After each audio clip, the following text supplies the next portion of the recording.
Hello everyone, my name is Bimbo Fafowora. I'm a PhD candidate at Stellenbosch University, South Africa, at the Department of Journalism, Stellenbosch University, South Africa. And today I will be presenting a paper titled Media and the Underrepresentation of Women in Political Leadership Positions in Nigeria, passing the buck. Um, gender inequality rather, is an ongoing challenge among many countries of the world, and especially in the aspect of um, political um, participation and political leadership position.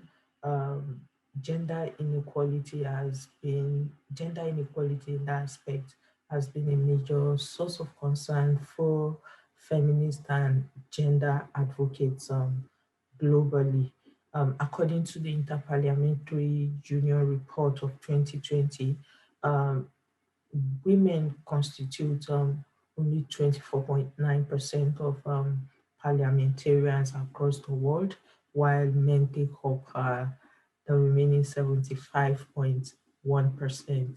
And that simply means that out of every four parliamentarian, um, there is only one woman rather. There is only one woman among every four parliamentarians in the world. And that shows that women are clearly outnumbered in terms of representation in parliaments across the world. Bringing the data a bit closer home on the African continent, the statistics is not too different. Um, in sub-Saharan Africa, women constitute only 24.1% of the parliament.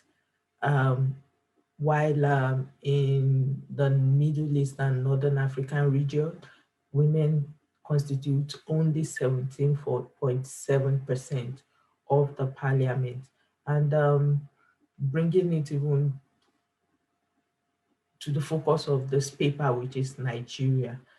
As of 2019, which was the last time we had an election in the country, women constitute only 3.4% of the lower parliament and 12.3% of the upper parliament, which is the House of Senate. So in our National Assembly in Nigeria, since the return of the country to democratic rule in 1999, women have consistently not exceeded 10% representation on the average since 20 years that the country has returned to democratic rule.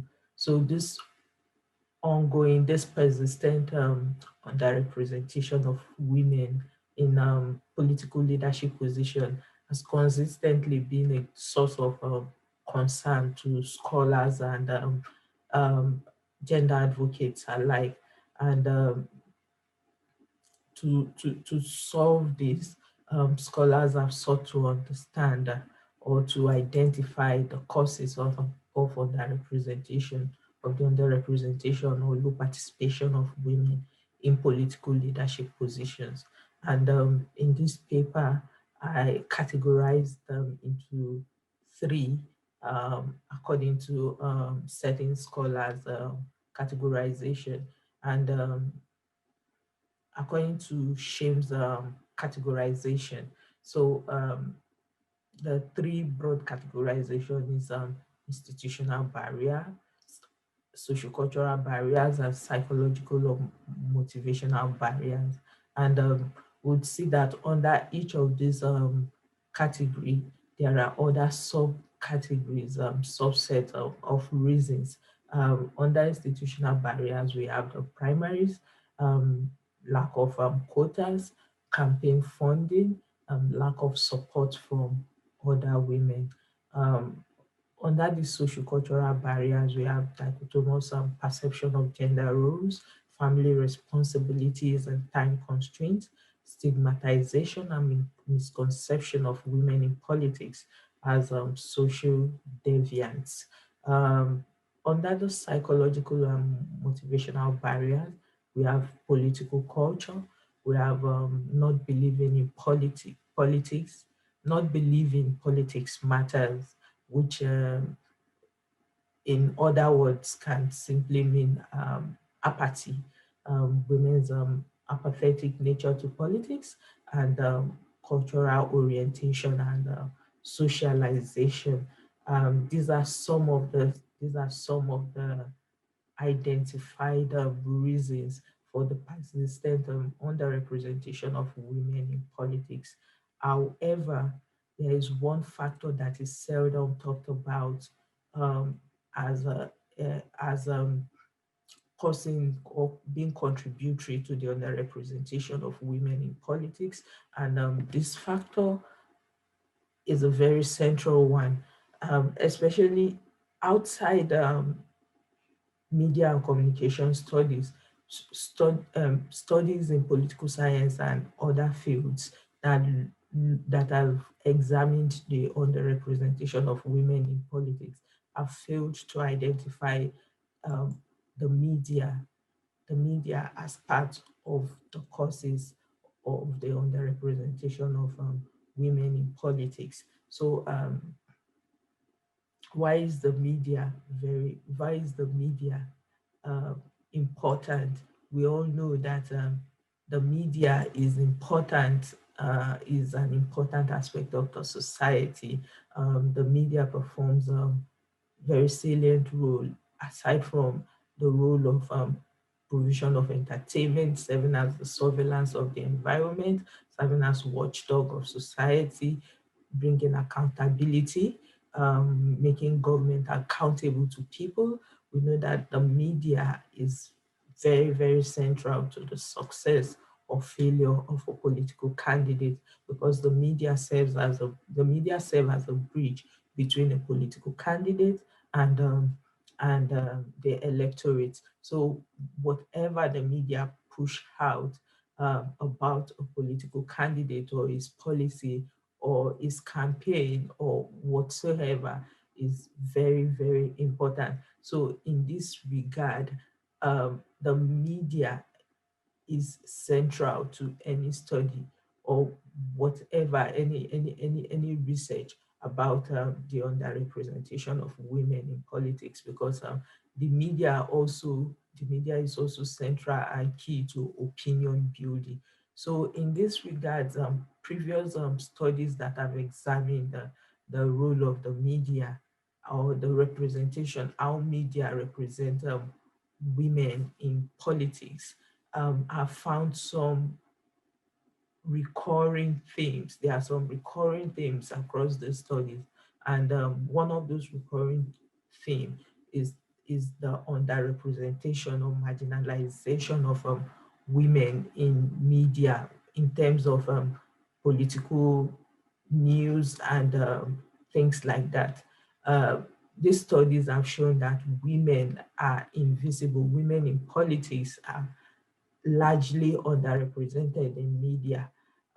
Another recurring theme from previous studies is the fact that media sensationalize things, their reportage of issues relating to women generally and women in politics particularly.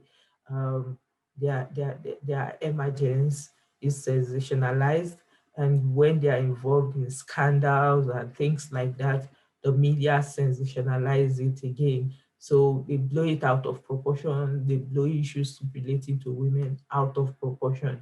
And aside from that, women, media focus unnecessarily on women's appearance, instead of other serious issues like their policy, their manifesto, and their involvement in philanthropic activities and things like that that could contribute to their political career, that could contribute positively to women's political career.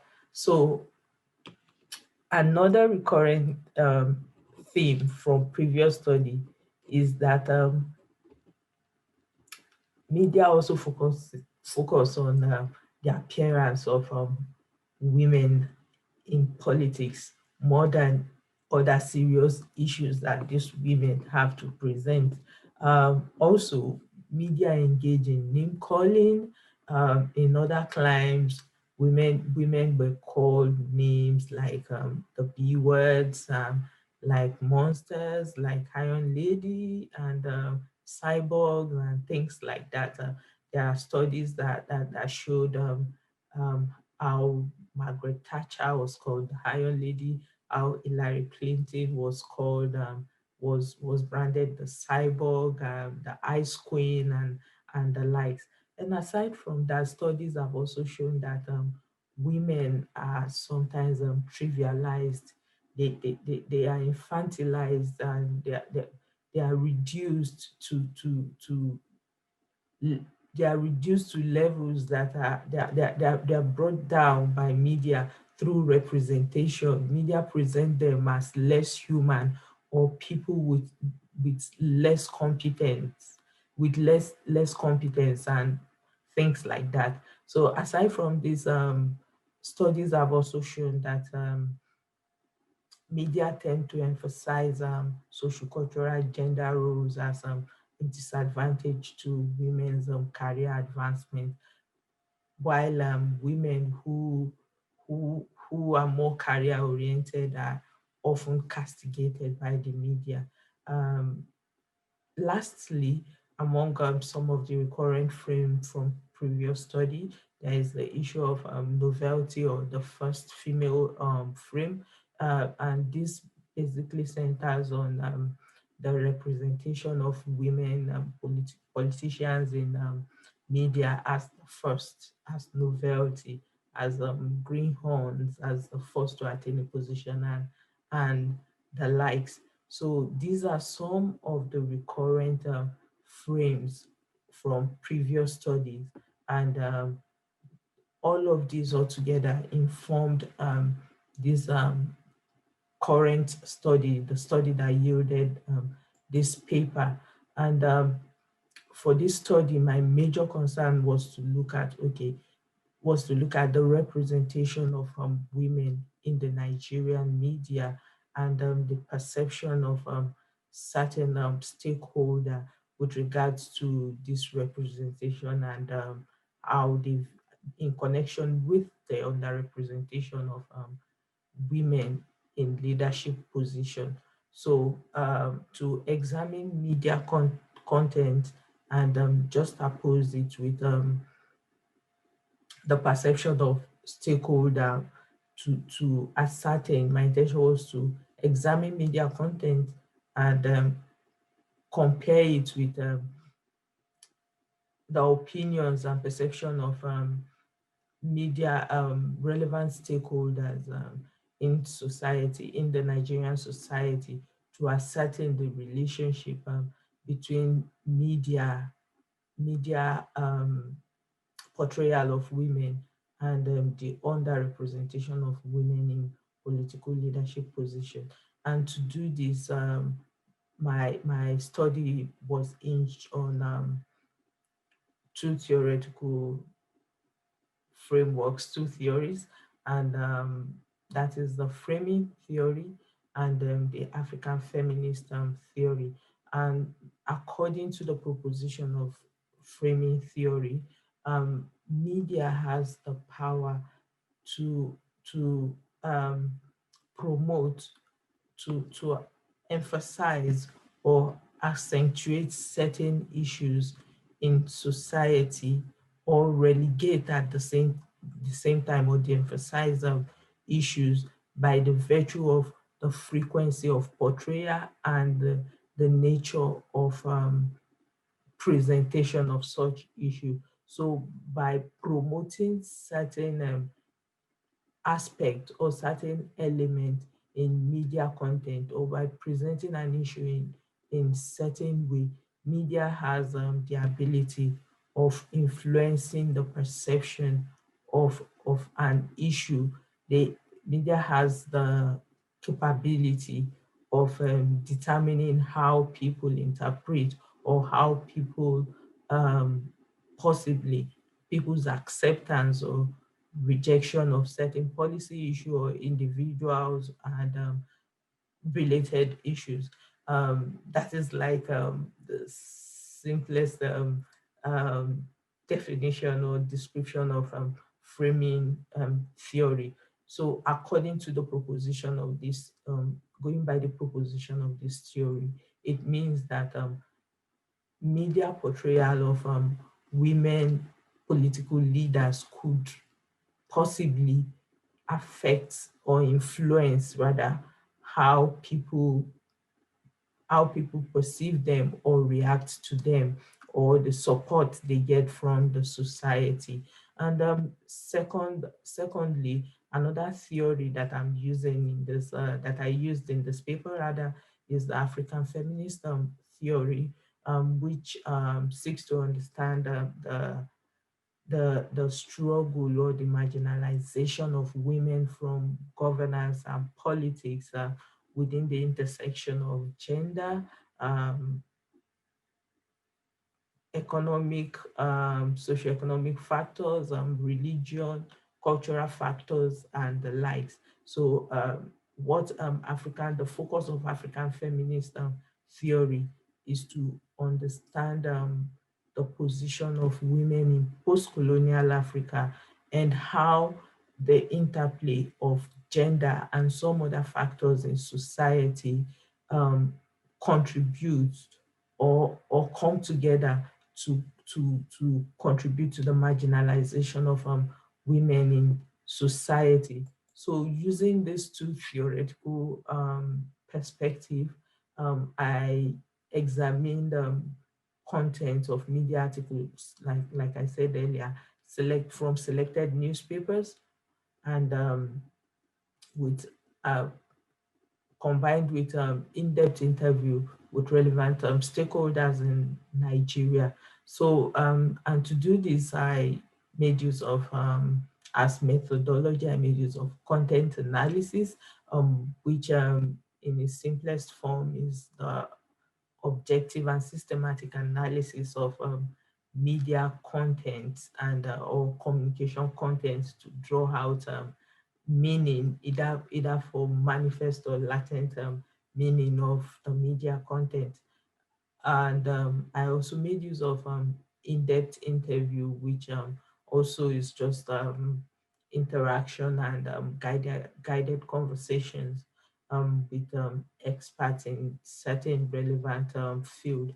And for the content analysis, I actually looked at four national newspapers in Nigeria, namely The Punch, The Guardian, This Day, and Vanguard newspapers.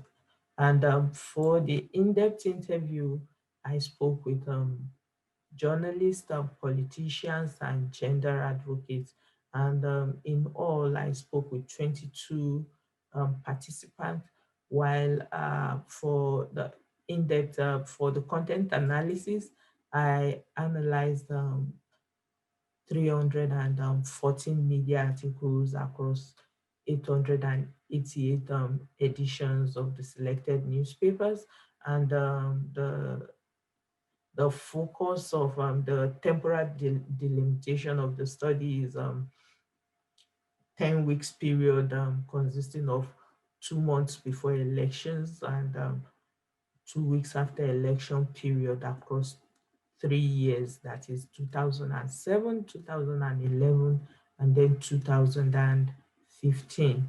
So, like I said earlier, I had a series of interviews with 22 participants consisting of journalists, politicians, and gender advocates. And going to the findings of the study that informed this paper.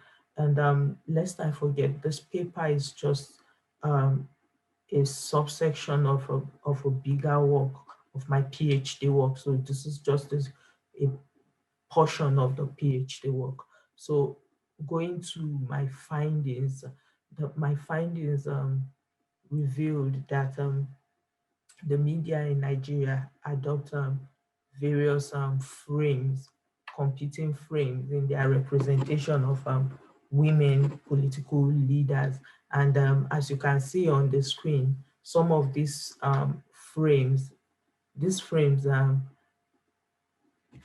range from empowerment frame, subordination frame, gender identity frame, gender role frames, gender equality, competence, personality, familial relations, godfatherism, misogynistic language, challenges, among others. And then each of these frame, I would like to point out that each of these frames has subsets and subframes or sub themes subsumed under them.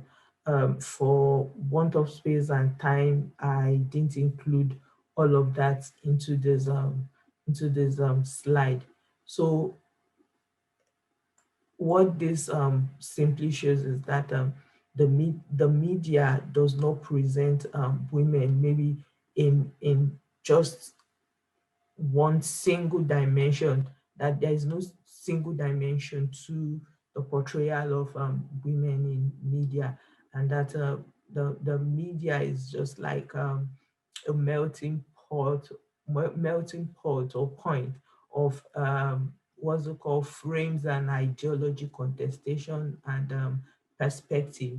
So there is no single dimension to the way the media in Nigeria presents women, or even media in other parts of the world. So if a study is saying media bias or something, if a study is trying to establish that the media is biased against women or any other minority group in society, that does not mean that the media does not have other objective, that the media there might not be contending perspective to that issue. So I just wanted to clarify that. So moving on, all of those frames that I just displayed in the previous slide were categorized into two broad groups, the non-stereotypical frames and the stereotypical frames. And the non-stereotypical frames basically focus on objective frames, frames that are considered unbiased towards women.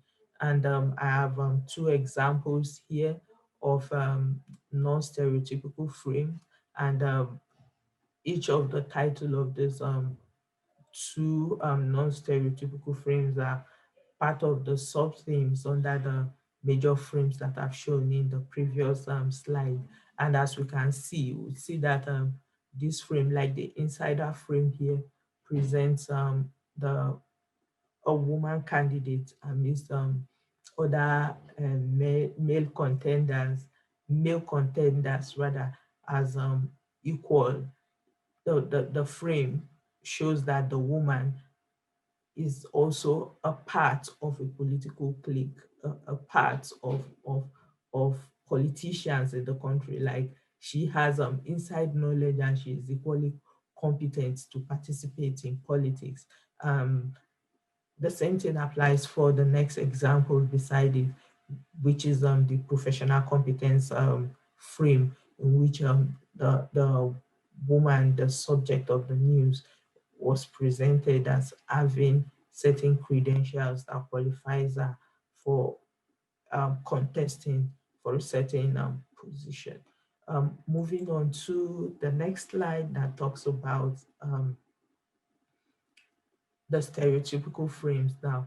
This frame consists of frames that are biased towards women, frames that utilize certain recurrent perceptions about women. And under this, I also have two examples for the purpose of this presentation. I have the trivialization and the negative gender roles sub theme. And under the trivialization sub theme, we can see it says would it not have served you better if you started gunning for a lower position and then build upon your experiences for your current ambition? Are you getting the support of fellow women? This obviously is an interview question that was targeted at a political aspirant, an aspirant for a political position. And it might surprise you to know that the person who was being questioned in this article is actually a professor. And she's no other person than Professor Uremi Shunaya, who was contesting for the presidential position in 2015. So sometimes these are some of the problematic, if I may use that word, problematic representation of women in media, which gender advocates and scholars have sought to call attention to with a view to changing the narratives about women. The second one also, the second excerpt here says, as a successful woman politician, how have you been able to combine your role in public office and home? Can you comfortably say your husband is enjoying you? These are some of the ridiculous questions that women get in media. Media calling them out using gender, using the traditional perception of gender roles to question their participation in politics and things like that. So moving on, in terms of quantity, just like I said earlier on, that framing does not only focus on the nature of coverage given to an issue or individual in media. It also focuses on the frequency or the quantity of coverage that an issue receives in media. So for that, because of that, I also took a look at the quantity of publication in within the period that I reviewed. And for within that period, that is 10 weeks, 2 months before election, in 3 years, 2 months before election, and 2 weeks after election, across 3 election period. The quantity of publication um, is almost the same, 1,207 in 2015, 1,267 in 2011, and 1,068 in 2007. So we can see that the, there is no increase per se. There's no visible increase in the representation given to women. And a further breakdown of this quantity shows that women, that each of this newspaper publishes an average of 4 articles on women in political leadership position, so or women in politics generally. And if you would ask me, I would say that is actually a rather abysmal quantity. So women are visibly underrepresented or invisible or framed out of the media in Nigeria, so to speak. And moving on to the content of the interview, the respondents were asked several questions, and among those questions is the fact that is the question is to ascertain their perception of media portrayal of women in politics, and almost all of the respondents agreed that women are underrepresented in media, that media has not been given enough attention to women. But interestingly, when it comes to connecting um, media content or media representation, media portrayal of women to um, the attitude of women to politics, or their low representation, or the attitude of others in society to women in politics. Um, I got some interesting responses, and some of the responses are what I've displayed on the screen for you to see. And these are some of the interesting perspective to the question of the correlation between media representation and the low participation of women, or the underrepresentation of women in political leadership position. And as the first response on display here says, it is not the fact that media does not present them that is keeping them out of politics. The point is, how does society perceive women in politics? Is that the fault of the media? It is now left to the media to correct any notion or anything that is a little bit negative that makes women to shy away from politics. That is the work of the media.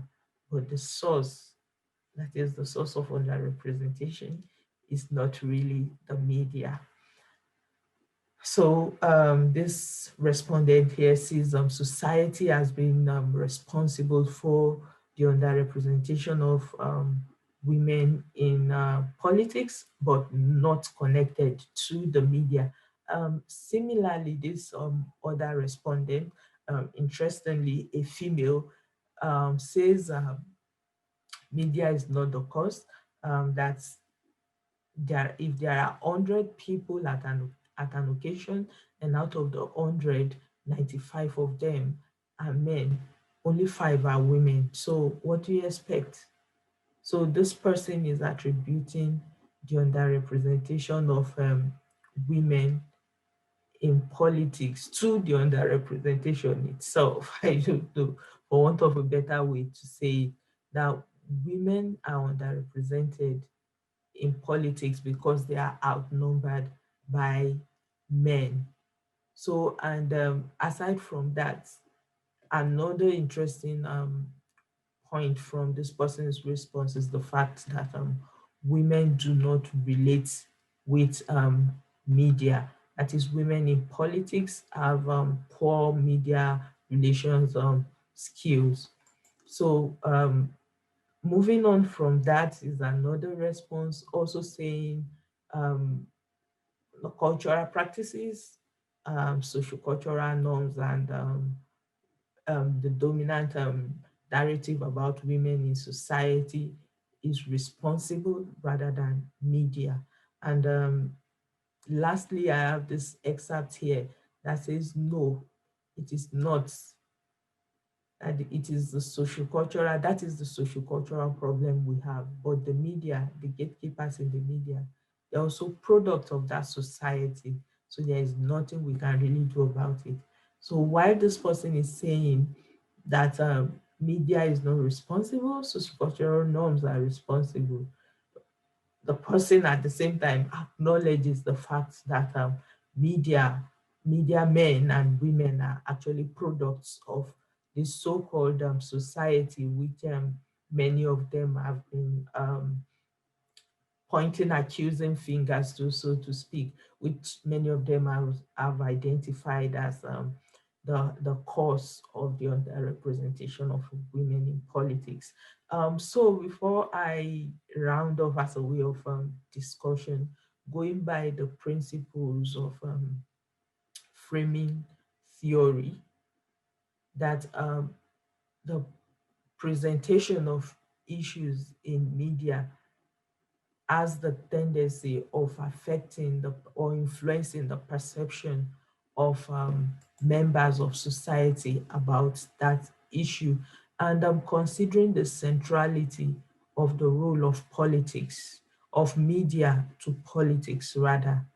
I want to ask this single question before I go. If going by the evidence provided by my study, uh, from the media content, and the responses from the interview, what then should we say are the causes of the underrepresentation of women in political leadership positions in Nigeria? Is it the media? Is it women's apathetic attitude to politics? Is it social-political factors, socio-economic factors, social-cultural factors, or all of the above? Or do you even think that none of them are responsible? None of them is responsible, rather. Thank you.